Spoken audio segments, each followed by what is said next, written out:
स्थानीय सारस्वत विद्यालय 79 स्वाधीनता दिवस महासमारोह पालित हो जाइछि।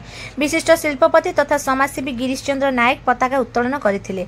मठर मठाधीश डॉक्टर रामचरण दास, पूर्वतन काउंसिलर सुप्रिया पात्र, संपादक गौरहरी साहू, सह संपादक ब्रजकिशोर साहू, प्रधानाचार्य कालीचरण पलेई, तत्वधारक शरदचंद्र मिश्र, प्रजापति ब्रह्मकुमारी सदस्या लक्ष्मीप्रिया देवी, अखिल भारतीय मारवाड़ी महिला सम्मेलन पुरी शाखा ओडिशार सभापति उर्मिला अग्रवाल, उपसभापति सरिता चंदुका, संपादिका मंजू पटुआरी, प्रेमलता पटुआरी, सुनीता अग्रवाल, द्रौपदी अग्रवाल प्रमुख उपस्थित थिले।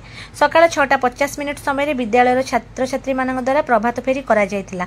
मुख्य अतिथि द्वारा पताका उत्तोलन करा जाय सभा कार्य आरंभ होइतिला। शर्मिष्ठा मिश्र द्वारा अतिथि परिचय प्रदान करा जायतिला। अतिथि मान द्वारा छात्र छात्री मानक स्वाधीनता दिवस पर उद्बोधन दिया जायतिला।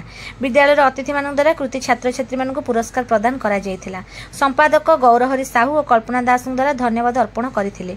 एही कार्यक्रम को विद्यालय मीना कुमारी महापात्र, रोजालिन पटनायक, रिनीबाला प्रधान, पूर्णिमा साहू, शुभलक्ष्मी साहू, जयंती खंडायत राय, सुप्रिया सेठी, सावित्री राउत और सोनाली सामर्थ प्रमुख परिचालना करथिले।